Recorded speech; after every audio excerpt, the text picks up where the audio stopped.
السلام علیکم ورحمۃ اللہ وبرکاتہ۔ بسم اللہ الرحمن الرحیم۔ شادی کے 10 سال بعد میری بیوی نے خوشخبری سنائی تو میں خوشی سے پھولا نہ سمایا۔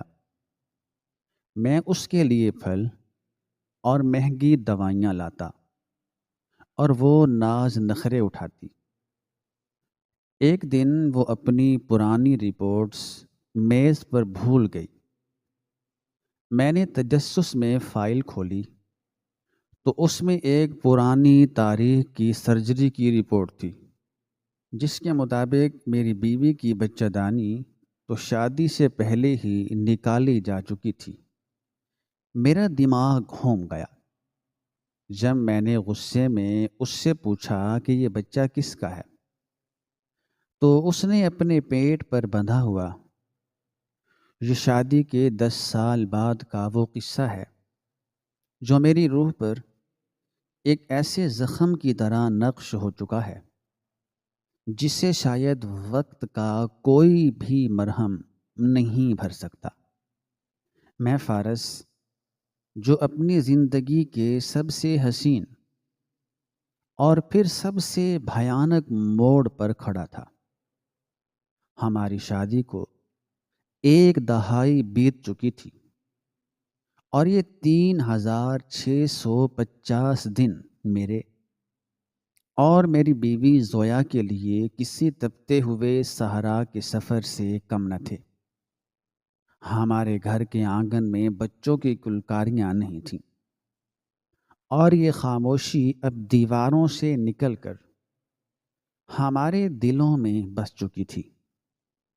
ہمارے گھر کا ہر کونا ایک ویرانی کا منہ بولتا ثبوت تھا۔ لوگ باتیں بناتے تھے، خاندان والے تانے دیتے تھے، اور ہر شادی بیاہ کی تقریب میں زویا کی نم آنکھیں مجھے اندر ہی اندر توڑ دیتی تھیں۔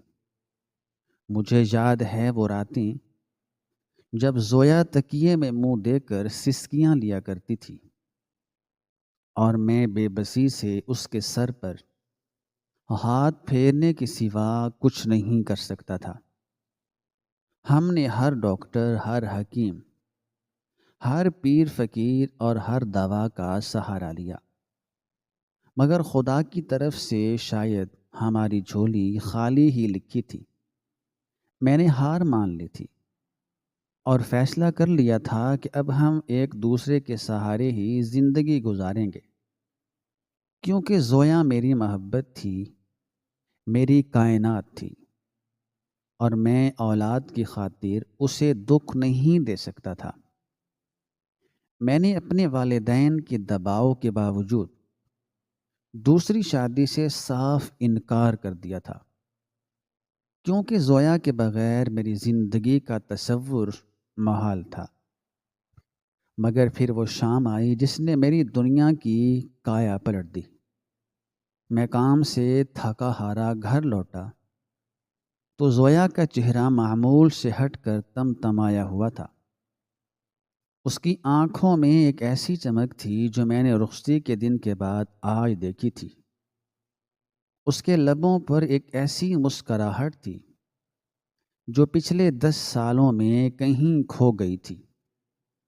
اس نے لرزتے ہاتھوں سے مجھے پانی کا گلاس دیا اور پھر میرے قریب بیٹھ کر شرماتے ہوئے نظریں جھکا کر میرے کان میں وہ خبر سنائی جس خبر کو سننے کے لیے میرے کان ترس گئے تھے۔ اس نے کہا، فارس، اللہ نے ہماری سن لی ہے، آپ باپ بننے والے ہیں۔ وہ لمحہ میری زندگی کا سب سے ساکت اور پھر سب سے شور انگیز لمحہ تھا۔ مجھے لگا جیسے میرے دل کی دھڑکن رک گئی ہو اور پھر اچانک سینے سے باہر نکل آئے گی۔ مجھے یقین نہیں آیا۔ میں نے بار بار اس سے پوچھا کہ کیا یہ سچ ہے؟ کیا ڈاکٹر نے کنفرم کیا ہے؟ اور جب اس نے اس بات میں سر ہلایا تو میں خوشی سے پاگل ہو گیا۔ میں نے زویا کے ہاتھ چوم لیے، میں وہیں زمین پر سجدے میں گر گیا۔ میں نے اسے سینے سے لگا لیا۔ میں ہنسا اور پھر رو پڑا۔ میرے آنسو رکنے کا نام نہیں لے رہے تھے۔ یہ خوشی کے آنسو تھے، یہ شکر گزاری کے آنسو تھے۔ وہ رات ہم نے جاگ کر گزاری، مستقبل کے منصوبے بناتے ہوئے، آنے والے مہمان کے لیے نام سوچتے ہوئے۔ یہ 10 سال کا اندھیرا ایک پل میں چھٹ گیا تھا، اور اب ہر طرف امید کا سویرا تھا۔ اس دن کے بعد سے میں فارس نہیں رہا، بلکہ ایک محافظ بن گیا تھا۔ میری زندگی کا محور بدل گیا تھا۔ میرا واحد مقصد زویا اور ہمارے آنے والے بچے کی حفاظت کرنا تھا۔ میں جو پہلے لاپرواہ تھا، اب ہر چیز میں محتاط ہو گیا تھا۔ صبح اٹھتے ہی میرا پہلا کام زویا کی طبیعت پوچھنا ہوتا۔ میں اس کے لیے شہر کے بہترین فروٹ منڈیوں سے چن چن کر پھل لاتا، انار، سیب، انگور، جو اسے پسند ہوتا وہ اسی وقت حاضر کرتا۔ مجھے یاد ہے کہ ایک بار اس نے کہا تھا کہ اسے رات کو آئس کریم کھانے کی طلب ہو رہی ہے، اور میں رات کے 2 بجے شہر کی سڑکوں پر آئس کریم ڈھونڈتا رہا۔ ڈاکٹر کی ہدایت کے مطابق میں مہنگی سے مہنگی دوائیاں اور امپورٹڈ سپلیمنٹس لاتا۔ مجھے یاد ہے ایک بار ڈاکٹر نے کہا تھا کہ اسے ذہنی سکون کی ضرورت ہے اور اسے سیڑھیاں نہیں چڑھنی چاہیے، تو میں نے گراؤنڈ فلور پر کمرہ شفٹ کر دیا اور گھر کا ماحول بالکل بدل دیا۔ میں اونچی آواز میں بات تک نہیں کرتا تھا کہ کہیں زویا کو گھبراہٹ نہ ہو۔ وہ ناز نخرے اٹھاتی اور مجھے اس کے نخرے اٹھانے میں ایک عجیب سا روحانی سکون ملتا۔ وہ کہتی، فارس، مجھے کھٹی چیزیں کھانے کا دل کر رہا ہے، اور میں کچے آم اور املی لے آتا۔ وہ کہتی، فارس، میری کمر میں درد ہے، اور میں گھنٹوں اس کے پاؤں دباتا، اس کے سر میں تیل لگاتا۔ میں نے گھر کے کاموں کے لیے ماسی رکھ لی تھی تاکہ زویا کو پانی کا گلاس بھی خود نہ اٹھانا پڑے اور اسے مکمل بیڈ ریسٹ ملے۔ وہ جب چلتی تو میں اس کا ہاتھ تھام لیتا کہ کہیں اسے ٹھوکر نہ لگ جائے۔ گاڑی چلاتے ہوئے میں انتہائی احتیاط کرتا کہ کہیں کوئی جمپ نہ لگے۔ میرا یہ جنون دیکھ کر میرے گھر والے بھی حیران تھے۔ وہی رشتہ دار جو کل تک تانے دیتے تھے، اب مبارک بادیں دیتے نہیں تھکتے تھے۔ میری ماں جو زویا سے نالاں رہتی تھی، ناراض رہتی تھی، اب اس کے صدقے واری جاتی تھی۔ مجھے لگتا تھا کہ میں دنیا کا سب سے خوش قسمت انسان ہوں۔ زویا کی طبیعت میں حمل کی وجہ سے جو تبدیلیاں آ رہی تھیں، میں انہیں محبت بھری نظروں سے دیکھتا۔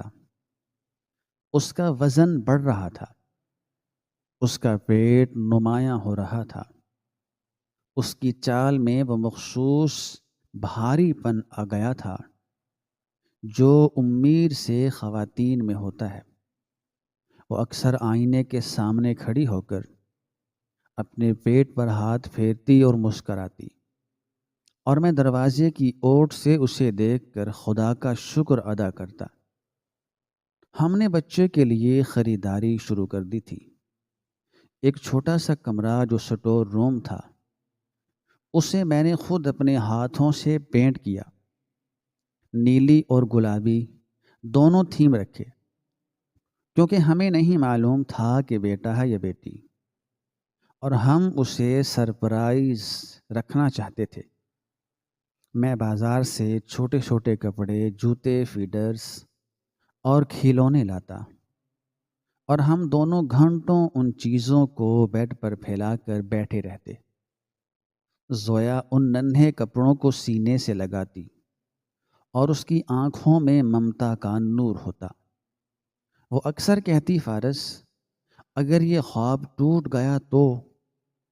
میں اس کے منہ پر ہاتھ رکھ دیتا اور کہتا، زویا یہ اللہ کا انعام ہے، اب یہ خوشی ہم سے کوئی نہیں چھین سکتا، بس تم اپنا خیال رکھو۔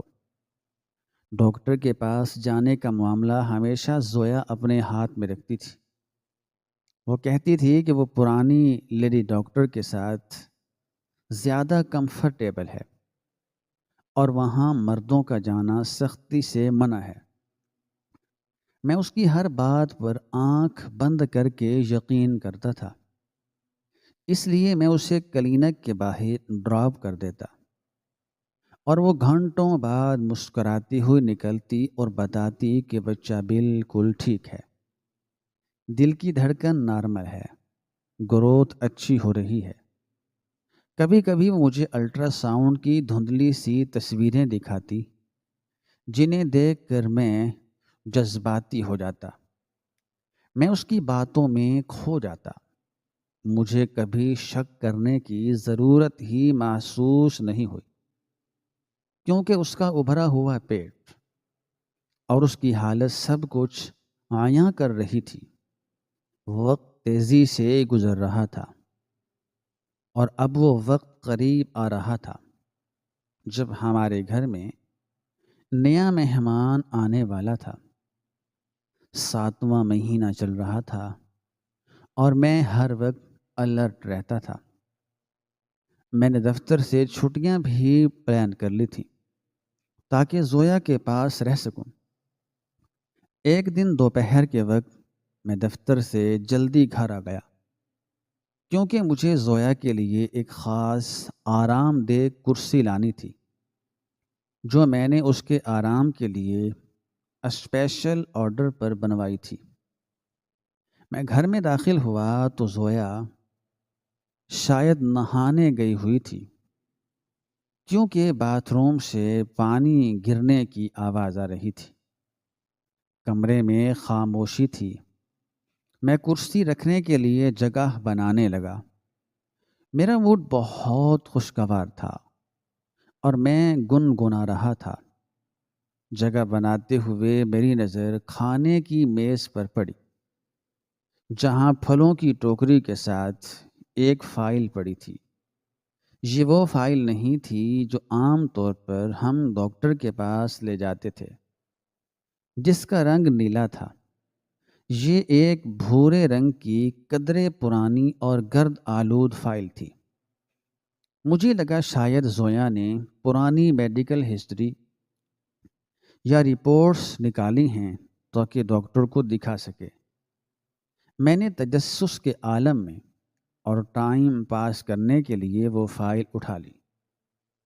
اس فائل کا کور پرانا ہو چکا تھا اور کناروں سے پھٹا ہوا تھا۔ میں نے فائل کھولی تو اندر کاغذات کی حالت بتاتی تھی کہ یہ کافی سال پرانے ہیں اور زرد پڑ چکے ہیں۔ میں نے پہلا صفحہ پلٹا۔ اس پر شہر کے ایک بڑے سرکاری ہسپتال کا نام لکھا تھا اور مریض کا نام زویا بی بی زوجہ فارس احمد درج تھا۔ تاریخ آج سے تقریباً 12 سال پرانی تھی، یعنی ہماری شادی سے بھی 2 سال پہلے کی۔ میرے ماتھے پر شکن پڑ گئی کہ شادی سے پہلے زویا کو کون سی ایسی بیماری تھی جو اس نے کبھی بتائی نہیں اور جس کے کاغذات اس نے آج تک سنبھال رکھے ہیں۔ میں نے اگلا صفحہ پلٹا تو وہاں میڈیکل ٹرمینالوجی میں کچھ لکھا تھا۔ میری انگریزی اچھی تھی اور میں نے کالج میں بیالوجی بھی پڑھی تھی۔ وہاں جلی حروف میں، واضح حروف میں سرجری رپورٹ لکھا تھا اور نیچے تشخیص اور عمل کی تفصیل تھی۔ میں نے پڑھنا شروع کیا۔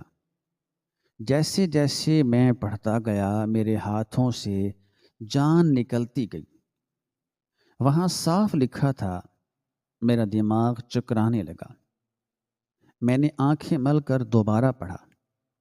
شاید مجھے پڑھنے میں غلطی ہو رہی ہو۔ ہسٹریکٹومی یعنی بچہ دانی کا مکمل اخراج، یہ کیسے ممکن ہے؟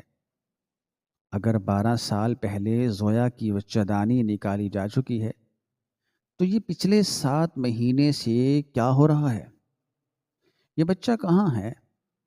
یہ رپورٹ جھوٹی ہو سکتی ہے، لیکن یہ سرکاری ہسپتال کی مہر شدہ رپورٹ تھی، اور اس پر نیچے زویا کے اور اس کے والد کے دستخط بھی تھے، جو سرجری کی اجازت کے لیے کیے گئے تھے۔ میرا دل زور زور سے دھڑکنے لگا۔ ایک عجیب سا خوف میرے رگو پے میں سرایت کر گیا۔ اگر بچہ دانی ہی نہیں ہے تو حمل کیسے ٹھہر سکتا ہے؟ سائنس اور قدرت کا یہ کون سا کھیل ہے جو مجھے سمجھ نہیں آ رہا؟ میں نے فوراً اپنا موبائل نکالا اور کانپتی انگلیوں سے گوگل پر وہ میڈیکل اصطلاحات سرچ کی۔ نتیجہ وہی تھا جو میں سوچ رہا تھا۔ ہسٹریکٹومی کے بعد قدرتی حمل ناممکن ہے، کیونکہ جنین کو پرورش پانے کے لیے رحم کی ضرورت ہوتی ہے جو موجود ہی نہیں۔ میرے پیروں تلے سے زمین نکل گئی۔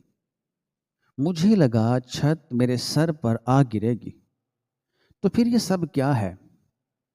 یہ 7 مہینے کی خوشیاں، یہ ڈاکٹر کے دورے آنا جانا، یہ الٹرا ساؤنڈ کی باتیں، اور سب سے بڑھ کر وہ ابھرا ہوا پیٹ جسے میں روز دیکھتا تھا، جسے زویا سہلاتی تھی، جسے دیکھ کر میں جینے کی امید کرتا تھا۔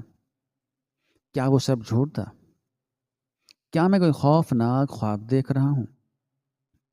یا زویا نے میرے ساتھ کوئی بہت بڑا دھوکہ کیا ہے؟ غصے کی ایک لہر میرے اندر اٹھی، جس نے میری محبت، میری شفقت اور میری 10 سالہ ریاضت کو ایک پل میں راکھ کر دیا۔ مجھے اپنی آنکھوں کے سامنے اندھیرا چھاتا ہوا محسوس ہوا۔ یہ صرف جھوٹ نہیں تھا، یہ میرے جذبات کا قتل تھا۔ یہ میرے باپ بننے کے خواب کی توہین تھی۔ یہ میرے خاندان، میرے دوستوں اور میری امیدوں کا مذاق تھا۔ میں فائل ہاتھ میں لیے غضبناک حالت میں بیڈ روم کی طرف بڑھا۔ میرا جسم غصے اور صدمے سے کانپ رہا تھا۔ مجھے سمجھ نہیں آ رہا تھا کہ میں کیا کروں۔ میں چیخنا چاہتا تھا، چلانا چاہتا تھا، توڑ پھوڑ کرنا چاہتا تھا۔ میں نے زور سے بیڈ روم کا دروازہ کھولا۔ زویا سامنے ڈریسنگ ٹیبل کے بڑے شیشے کے سامنے کھڑی تھی۔ اس نے ابھی قمیض پہنی نہیں تھی اور اپنے پیٹ پر کچھ باندھ رہی تھی۔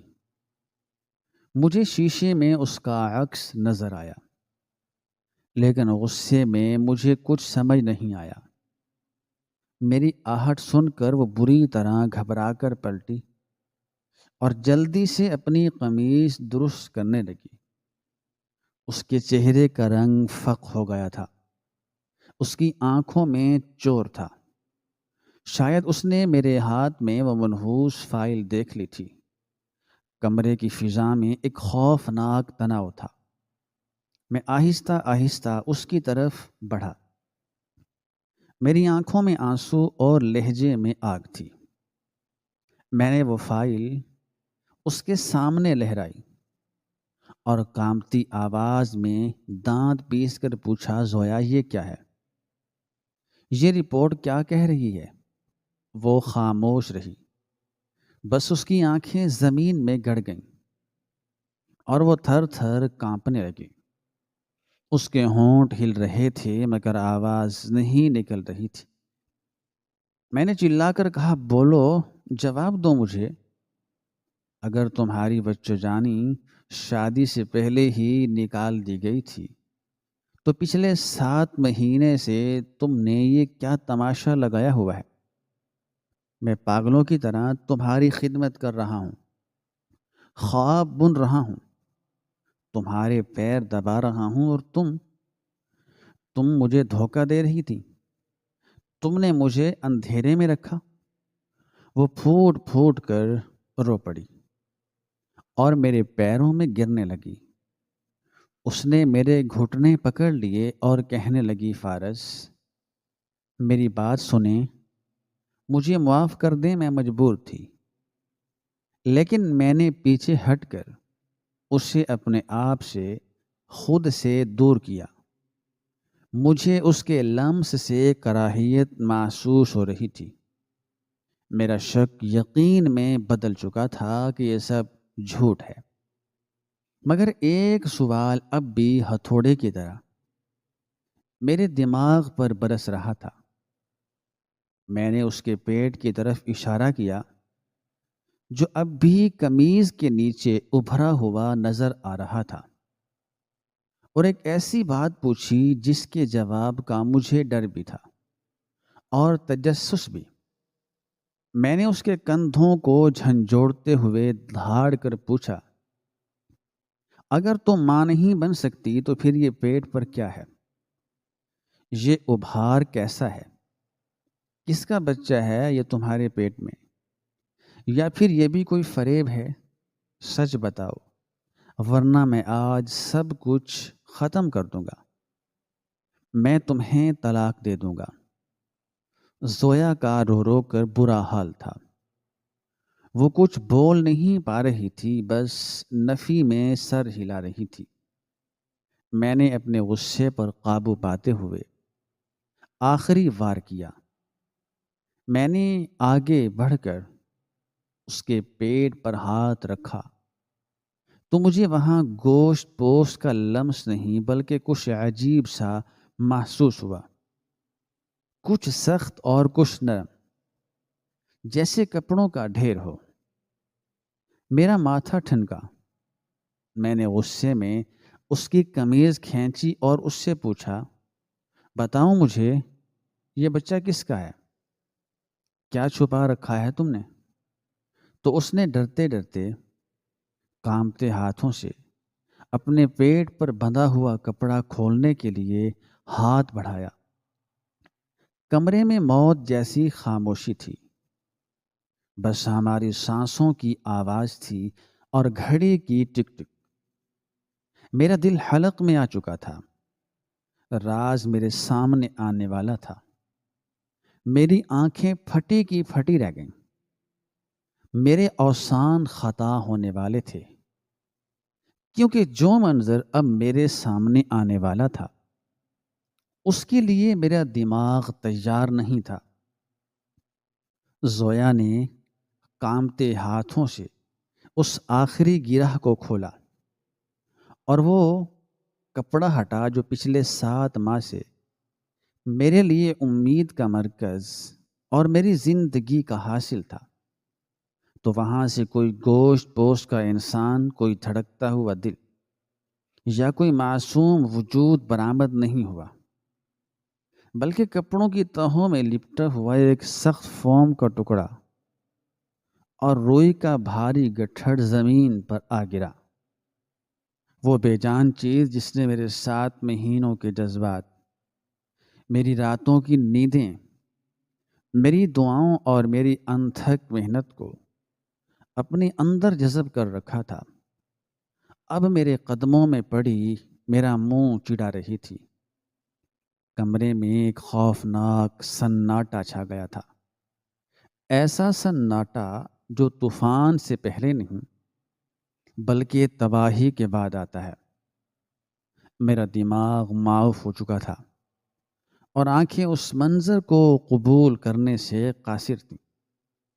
میں نے پھٹی پھٹی آنکھوں سے کبھی زمین پر پڑے اس مصنوعی پیٹ کو دیکھا اور کبھی زویا کے سپاٹ اور آنسوؤں سے تر چہرے کو، جو اب مجرموں کی طرح سر جھکائے کھڑی تھی۔ چند لمحوں تک مجھے اپنی سانسوں کی آواز بھی سنائی نہیں دی۔ پھر اچانک میرے اندر سے ایک چیخ برآمد ہوئی، غصے، ذلت اور دھوکے کی ایسی آگ ایسی آگ بھڑکی جس نے میری عقل کو جلا کر راکھ کر دیا۔ میں نے زور سے اس فوم کے ٹکڑے کو ٹھوکر ماری اور وہ اچھل کر کمرے کے دوسرے کونے میں جا گرا۔ میں دھاڑا، یہ کیا مذاق ہے زویا؟ یہ کیا تماشا ہے؟ کیا تم نے میرے ساتھ یہ کیا کھیل کھیلا ہے؟ میری آواز اتنی بلند تھی کہ کمرے کی کھڑکیاں لرز اٹھیں۔ باہر صحن میں بیٹھے پرندے بھی اڑ گئے۔ زویا روتے ہوئے میرے قدموں کی طرف لپکی، لیکن میں نے حقارت سے اسے پیچھے دھکیل دیا۔ میں نے اپنا سر پکڑ لیا اور کمرے میں پاگلوں کی طرح چکر کاٹنے لگا۔ میرے منہ سے الفاظ انگاروں کی طرح نکل رہے تھے۔ تم نے مجھے الو بنایا، تم نے میری ممتا، میری باپ بننے کی تڑپ کا فائدہ اٹھایا۔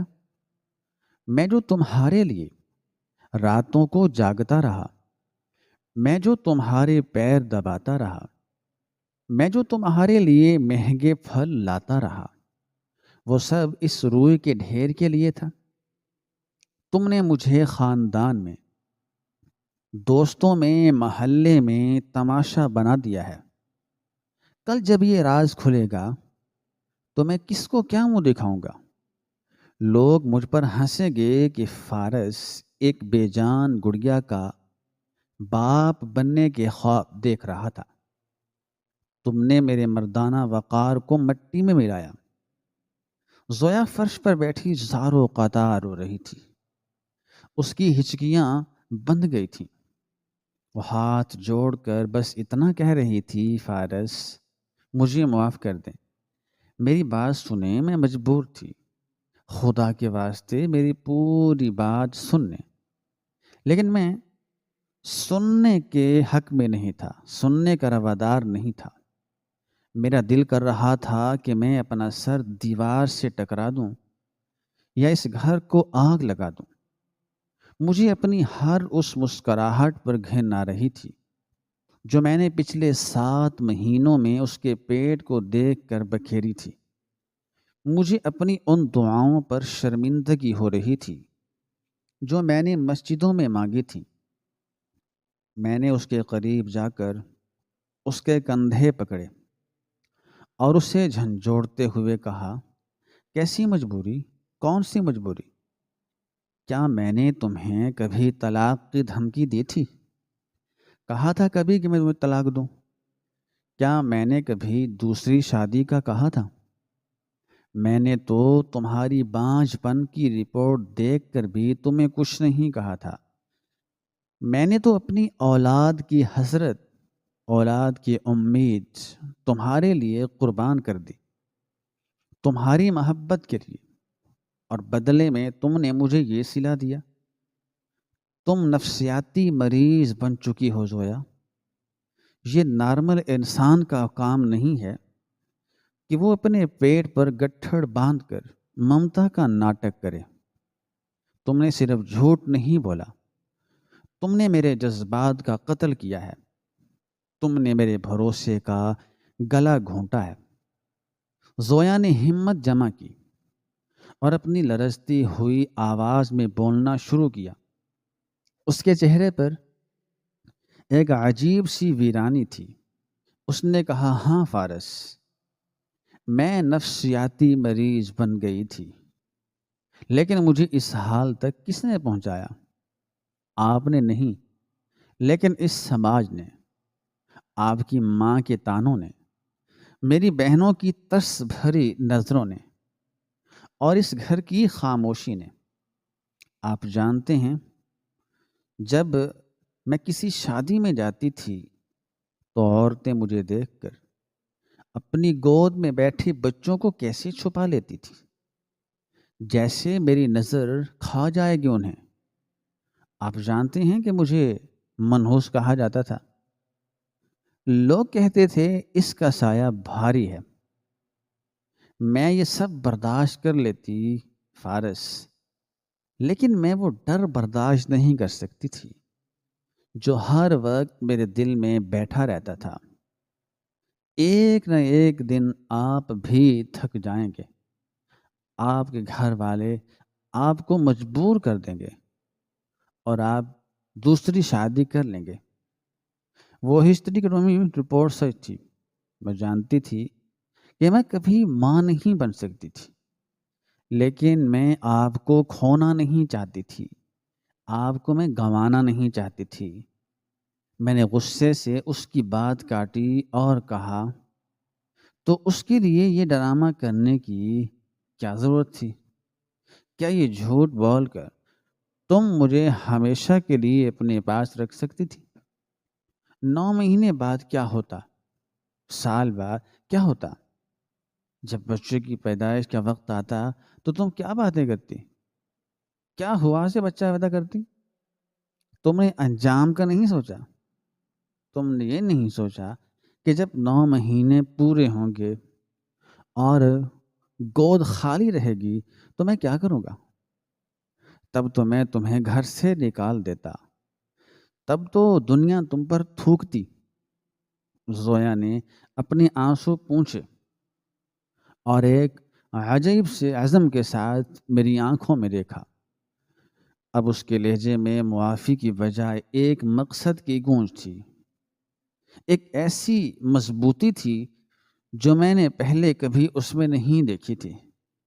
اس نے کہا، میں نے انجام کا سوچا تھا فارس، میں نے ہر دن ہر لمحہ اس انجام کا سوچا تھا۔ آپ پوچھ رہے ہیں نا کہ میں 9 مہینے بعد کیا کرتی؟ میں آپ کو بتاتی ہوں کہ میں کیا کرتی اور میں نے یہ سب کیوں کیا۔ میں نے یہ جھوٹ اپنی ذات کے لیے نہیں بولا، میں نے یہ جھوٹ اپنی ذات کے لیے نہیں بولا، میں نے یہ جھوٹ اپنی عیاشی کے لیے نہیں بولا، میں نے یہ جھوٹ اپنی عیاشی کے لیے نہیں، ایک زندگی بچانے کے لیے بولا ہے۔ ایک ایسی زندگی جسے دنیا جینے کا حق نہیں دیتی، ایک ایسی جان جسے سانس لینے کی اجازت لینے کے لیے بھی 1000 ثبوت دینے پڑتے ہیں۔ میں اس کی باتیں سن کر حیران تھا۔ میرا غصہ ابھی ٹھنڈا نہیں ہوا تھا، لیکن اس کی باتوں میں چھپی ہوئی پہیلی نے مجھے روک دیا۔ میں نے کہا، پہیلیاں مت بجھاؤ، صاف صاف بتاؤ کیا معاملہ ہے؟ کون سی زندگی؟ کس کی بات کر رہی ہو تم؟ زویا اٹھی، اس نے اپنے میلے ہوئے کپڑے جھاڑے اور الماری کی طرف بڑھی۔ اس نے الماری کے دروازے سے ایک چابی نکالی اور میری طرف مڑی۔ اس نے کہا، آپ میرے ساتھ آئیں، میں آپ کو دکھاتی ہوں کہ میرا سچ کیا ہے اور میں نے یہ ڈرامہ کیوں رچایا۔ وہ مجھے لے کر گھر کے پچھلے حصے میں موجود سٹور روم کی طرف بڑھی، جسے ہم شاذ و نادر ہی استعمال کرتے تھے، یعنی کبھی کبھی استعمال کرتے تھے، بہت کم، اور جہاں پرانا سامان پڑا رہتا تھا۔ میرا دل زور زور سے دھڑک رہا تھا۔ مجھے نہیں معلوم تھا کہ اب کون سا نیا انکشاف ہونے والا ہے۔ میرے ذہن میں ہزاروں وسوسے آ رہے تھے۔ کیا اس نے کسی کا بچہ اغوا کیا ہے؟ کیا وہ کالا جادو کر رہی ہے؟ میں نے کہ وہ پاگل ہو گئی ہے واقعی؟ ہم کوریڈور سے گزرتے ہوئے اس بند کمرے کے سامنے پہنچے۔ زویا نے کانپتے ہاتھوں سے تالا کھولا۔ دروازہ چرچراہٹ کے ساتھ کھلا۔ اندر ہلکی سی روشنی تھی جو روشن دان سے آ رہی تھی۔ کمرے میں فینائل اور دودھ کی ملی جلی بو تھی، اور وہاں ایک پرانے پلنگ پر ہماری وفادار پرانی ملازمہ رحیمہ بی بی بیٹھی تھی، جو پچھلے 20 سال سے ہمارے گھر میں کام کر رہی تھی۔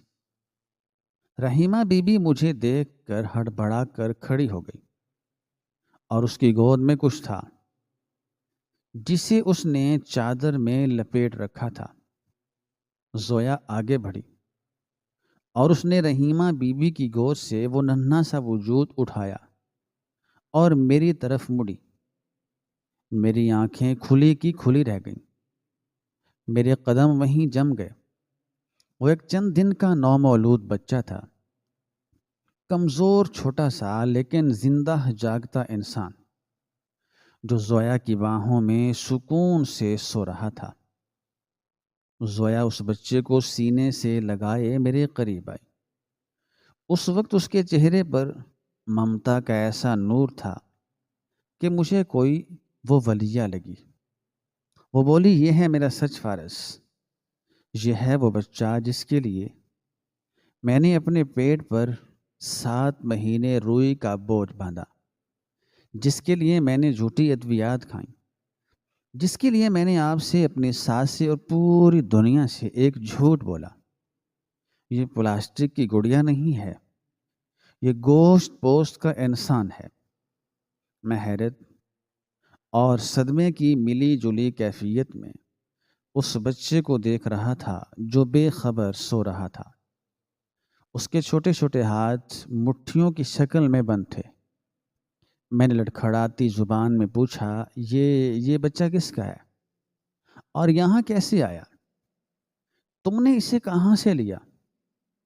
زویا کی آنکھوں سے پھر آنسو جاری ہو گئے۔ اس نے اپنے بچے کے ماتھے کو چوما اور کہا، فارس، 7 مہینے پہلے جب میں اپنی روٹین چیک اپ کے لیے لیڈی ڈاکٹر کے پاس گئی تھی اور وہاں سے مایوس لوٹ رہی تھی، تو ہسپتال کے باہر میں نے ایک ہجوم دیکھا۔ لوگ کوڑے کے ڈھیر کے گرد جمع تھے اور باتیں بنا رہے تھے۔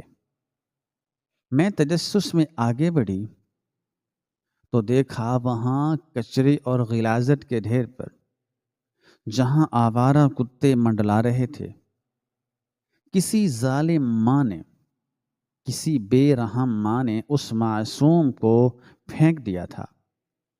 یہ سردی سے نیلا پڑ رہا تھا، اس کی نال بھی ابھی کٹی نہیں تھی، چیونٹیاں اس کے نازک جسم پر رینگ رہی تھیں۔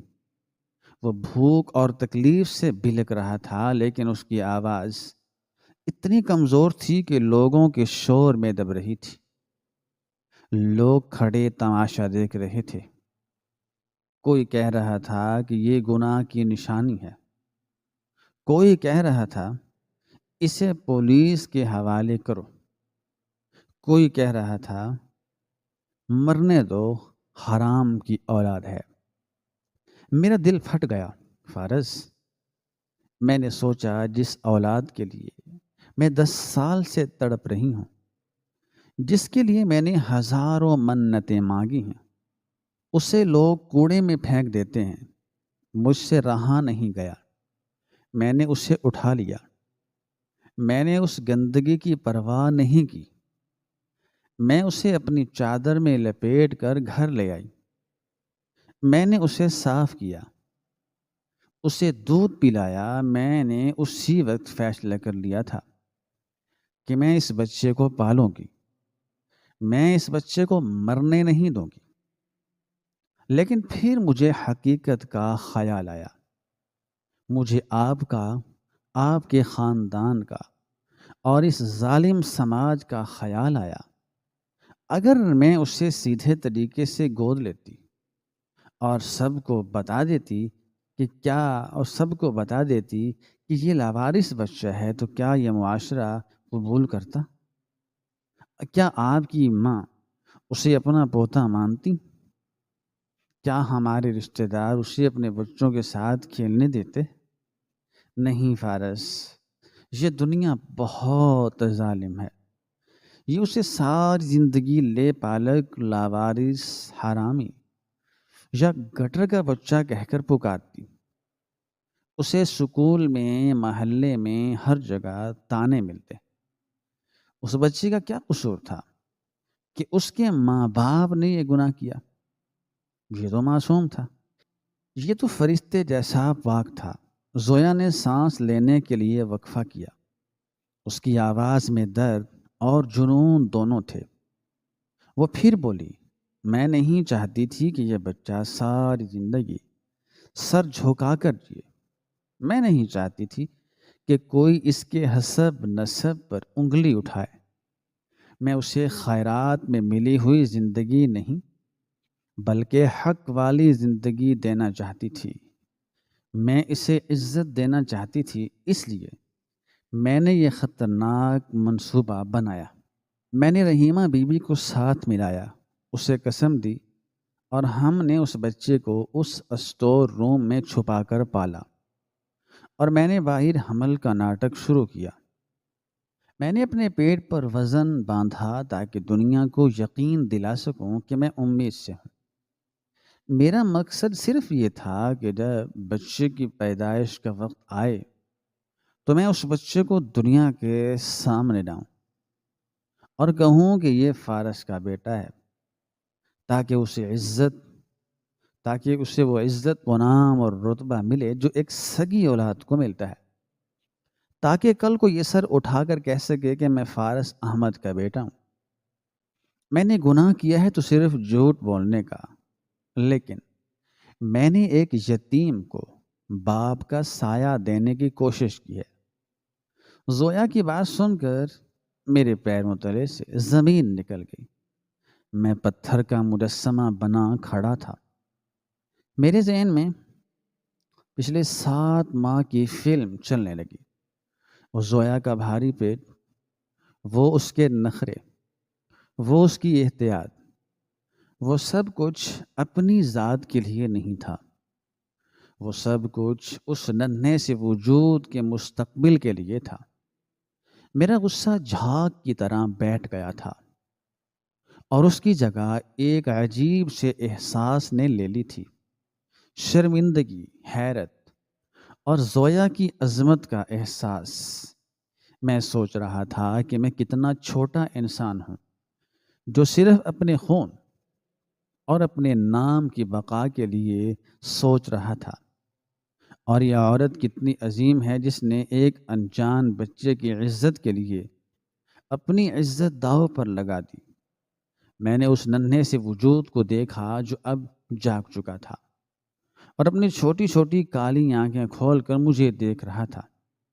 اس کی معصومیت میں ایک ایسی کشش تھی جس نے میرے دل کے بند دروازے توڑ دیے۔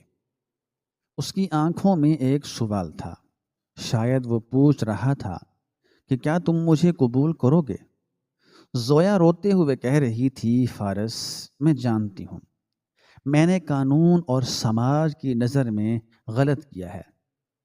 آپ چاہیں تو مجھے طلاق دے دیں، مجھے گھر سے نکال دیں، لیکن خدا کے لیے اس بچے کو قبول کر لیں، اسے اپنا نام دے دیں۔ اس کا کوئی نہیں ہے اس دنیا میں سوائے ہمارے۔ اگر ہم نے بھی اسے دھتکار دیا تو یہ مر جائے گا یا سڑکوں پر رول جائے گا۔ یہ آپ سے کچھ نہیں مانگے گا، بس اسے اپنی شفقت دے دیں۔ اس نے بچہ میری طرف بڑھایا اور میرے ہاتھ کانپ رہے تھے۔ میں نے جھجکتے ہوئے اس ننھے وجود کو تھاما۔ جیسے ہی میں نے اسے اپنے سینے سے لگایا، ایک عجیب سی گرمی، ایک عجیب سا سکون میرے رگو پے میں اتر گیا۔ وہ میرے سینے کے ساتھ لگتے ہی، میری چھاتی کے ساتھ لگتے ہی پرسکون ہو گیا۔ میں نے اس کے چھوٹے چھوٹے ہاتھوں کو چھوا تو مجھے لگا جیسے میں نے پوری کائنات کو چھو لیا ہو۔ مجھے اچانک رسول اللہ صلی اللہ علیہ وآلہ وسلم کا وہ فرمان یاد آ گیا جس میں آپ صلی اللہ علیہ وآلہ وسلم نے یتیم کی کفالت کرنے والے کے لیے جنت کی بشارت دی تھی، اور فرمایا تھا کہ میں اور یتیم کی کفالت کرنے والا جنت میں ان 2 انگلیوں کی طرح ساتھ ہوں گے۔ میں نے سوچا کہ خون کا رشتہ تو محض اتفاق ہوتا ہے، لیکن دل کا رشتہ تو انتخاب ہوتا ہے، اور زویا نے کتنا بڑا انتخاب کیا تھا۔ اس نے میرے غضب کا سامنا کیا، صرف ایک یتیم کو عزت دینے کے لیے۔ میری آنکھوں سے بے اختیار آنسو بہہ نکلے اور بچے کے چہرے پر گرنے لگے۔ میں نے زویا کی طرف دیکھا جو اب بھی خوف زدہ کھڑی میرے فیصلے کا انتظار کر رہی تھی۔ میں آگے بڑھا اور ایک ہاتھ سے بچے کو تھاما اور دوسرے ہاتھ سے زویا کے سر پر ہاتھ رکھا۔ میرا گلا رند گیا تھا۔ میں نے کہا، زویا، تم نے مجھے آج شرمندہ کر دیا اور ساتھ ہی میری آنکھیں بھی کھول دیں۔ میں سمجھ رہا تھا کہ تم نے مجھے دھوکہ دیا ہے، لیکن تم نے تو مجھے وہ مرتبہ دینے کی کوشش کی ہے جو شاید برسوں کی عبادتوں سے بھی نہیں ملتا۔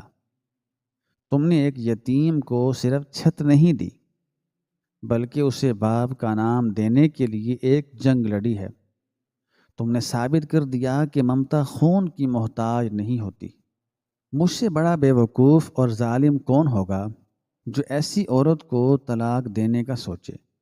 میں نے بچے کے ماتھے پر بوسہ دیا اور کہا، آج سے یہ بچہ میرا بیٹا ہے، دنیا کی نظر میں بھی اور اللہ کی نظر میں بھی۔ اسے کسی کی خیرات کی ضرورت نہیں، یہ فارس احمد کا بیٹا ہے اور اسی عزت کے ساتھ پلے گا۔ ہم دنیا کو وہی بتائیں گے جو تم بتانا چاہتی تھی، یہ ہمارا ہی بچہ ہے۔ زویا یہ سن کر سجدے میں گر گئی اور خدا کا شکر ادا کرنے لگی۔ اس رات ہمارے گھر میں کوئی جشن نہیں ہوا تھا، کوئی ڈھول نہیں بجا تھا، لیکن ہمارے دلوں میں جو سکون اور نور اترا تھا وہ شاید کسی بھی جشن سے بڑھ کر تھا۔ میں نے اس بچے کا نام موسیٰ رکھا کیونکہ وہ بھی پانی میں بہتا ہوا آیا تھا اور اسے بھی ایک ماں نے گود لیا تھا اور وہ بھی اللہ کا چنا ہوا تھا۔ اگلے دن جب میں نے خاندان والوں کو خوشخبری سنائی اور بچے کو سب کے سامنے پیش کیا تو میری ماں نے اسے گود میں لے کر چوما اور کہا، بالکل فارس پر گیا ہے، وہی آنکھیں، وہی ناک۔ میں نے اور زویا نے ایک دوسرے کی طرف دیکھ کر مسکرایا۔ وہ راز ہمارے درمیان ہمیشہ کے لیے دفن ہو گیا، لیکن اس راز نے ہماری زندگیوں کو روشن کر دیا۔ میرا بیٹا موسیٰ اب بڑا ہو رہا ہے اور جب بھی میں اسے سینے سے لگاتا ہوں، جب وہ مجھے بابا کہہ کر پکارتا ہے تو مجھے لگتا ہے کہ خون کا رشتہ کچھ بھی نہیں ہوتا، اصل رشتہ انسانیت اور احساس کا ہوتا ہے۔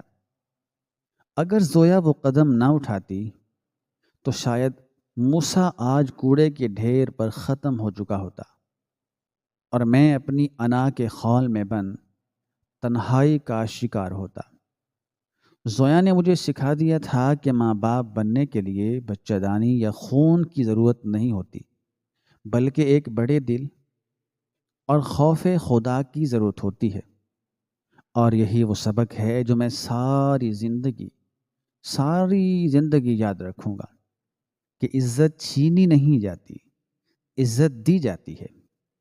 اور جو کسی بے سہارا کو عزت دیتا ہے، جو کسی یتیم کے سر پر ہاتھ رکھتا ہے، اللہ تعالیٰ اسے دونوں جہانوں میں عزت سے نوازتا ہے۔ معاشرے کے خوف سے نیکی کو نہیں روکنا چاہیے، بلکہ نیکی کی طاقت سے معاشرے کی سوچ کو بدلنا چاہیے۔ یہاں یہ ایک بات سنتے جائیں کہ ایسے بیٹے کو لے پالک ہی کہا جائے گا، اپنی ولدیت اس کے ساتھ نہیں لکھی جائے گی، یہ شرعاً سخت گناہ ہے۔